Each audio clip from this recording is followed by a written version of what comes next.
of 6 upcoming bus rapid transit lines that will make it easier and more convenient for thousands of riders to use Metro. You've probably seen one of our new RapidRide buses being tested on the road today, and beginning tomorrow, those buses will offer frequent service most of the day on Pacific Highway South and International Boulevard between the Tukwila Link Station and Federal Way Transit Center. In addition to modern 3-door hybrid electric buses like this one right behind us, other amenities along this line will include larger, well-lit shelters offering riders more protection from the wind and rain. Stop request signals at stations so riders can alert bus drivers when they're waiting for a bus at night. More benches and more bike racks at stations. And free Wi-Fi service on RapidRide coaches so passengers can go online during their trip. In short, RapidRide will combine the best features Metro has to offer. And the system also delivers on the promise of offering more frequent and convenient service as part of Metro's Transit Now program. Best of all, the A line is the first of several RapidRide lines to come. 5 additional lines will be phased in over the next 3 years in some of our busiest corridors in West Seattle, Ballard, Bellevue, Redmond, Shoreline, Burien, and Renton. I would like now to ask my former council colleagues Julia Patterson and Pete von Reichbauer to discuss the importance of RapidRide to their districts. Julia and Pete. Thank you, Executive Constantine. I'm very excited to be joining you here today to welcome bus rapid transit to King County. South County, people who live in South King County have a great deal to look forward to today. The A line will mean that we will have reliable and frequent service along this road all day long for our commuters, for our students, and in particular for the people who live along this corridor. You know, people that use the bus out on Highway 99 today, they wait up to 25 minutes on this road for a bus to come by.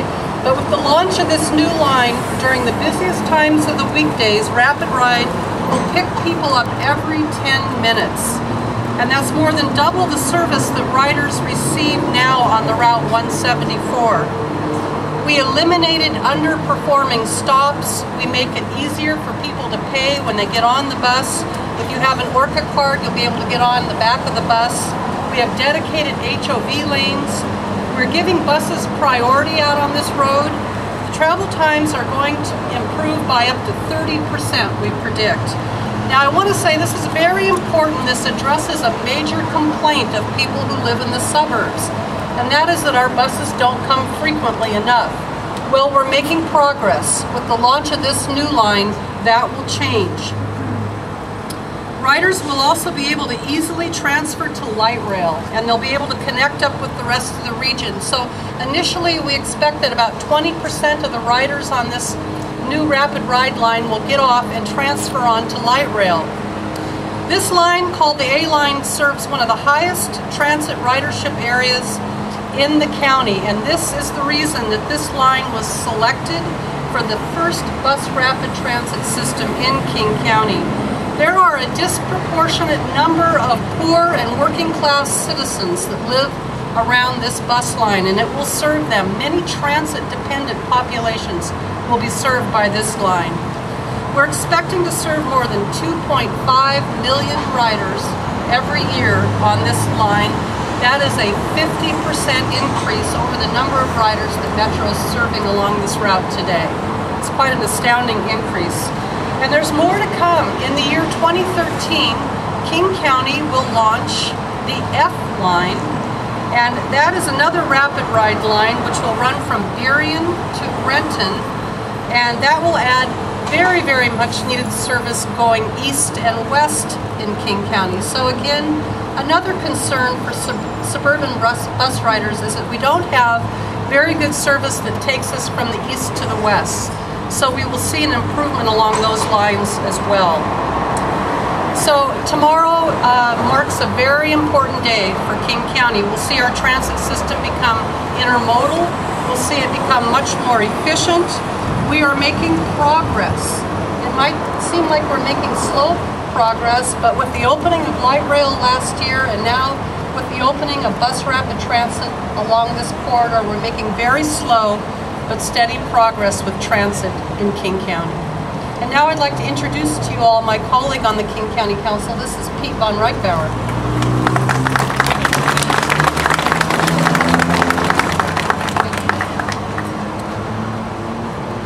This program today is all about another King County institution, Nordstrom's. It's about service. We're putting service back into our program. I hope you think of two words when you think of rapid transit: predictability, dependability. People want predictability of service. We in South King County have needed something like this for some time. And I want to particularly thank Julia Patterson, who's been an outspoken advocate for South King County. And I want to thank the county executive for his leadership on this. Too often we in South King County are usually the last service area. This is one of the first times a new service is being brought first to South King County, and we're very appreciative of that, county executive. Again, when you look at this service, you're looking at something that's going to benefit workers, students, and the general public. And I hope you think of one word, Nordstrom's, because it's about service back into what we do. And when you think of county employees, think about the way we're putting back into our work the word service. We believe in it, and this is a good example of us following up on it. Thank you very much.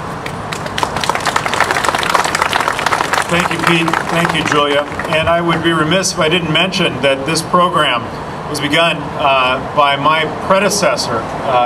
The three of us had the opportunity to vote to submit to the people of King County a ballot measure to improve bus service, including the start of these rapid ride lines. But it was Executive Sims who had the vision to start this program, and we are here today in part because he brought that vision to us and we took it to the people, and they said this is what we want for our county. Those who've been following the development of RapidRide know it will be a great investment for many years to come. RapidRide has already attracted millions of dollars in federal and state grants due to its potential to efficiently serve thousands of riders in some of the county's most densely populated communities. The system has so far received $61.6 million in state and federal grants, with an additional $20 million included in President Obama's 2010 budget. And we owe a special debt of gratitude to Senator Patty Murray for her unflagging advocacy for our transit program and the work we're doing here in King County. And she's represented here today by her aide, and in fact my former aide, Sergio Cueva, who's right here.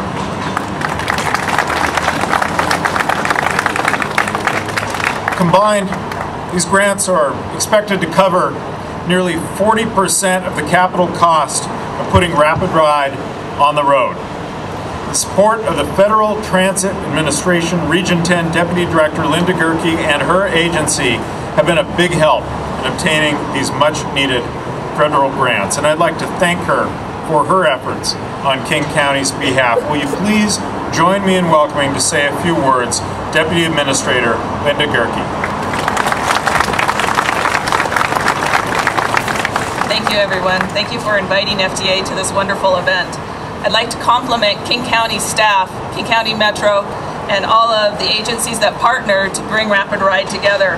The program that received most of the funding through the Federal Transit Administrations is our New Starts program, and King County staff developed wonderful proposals that competed nationwide to be able to have RapidRide funded for this first A line at over $14 million, and we have funding for the lines B through F at about $25 million as of today, but there's potential for more funding.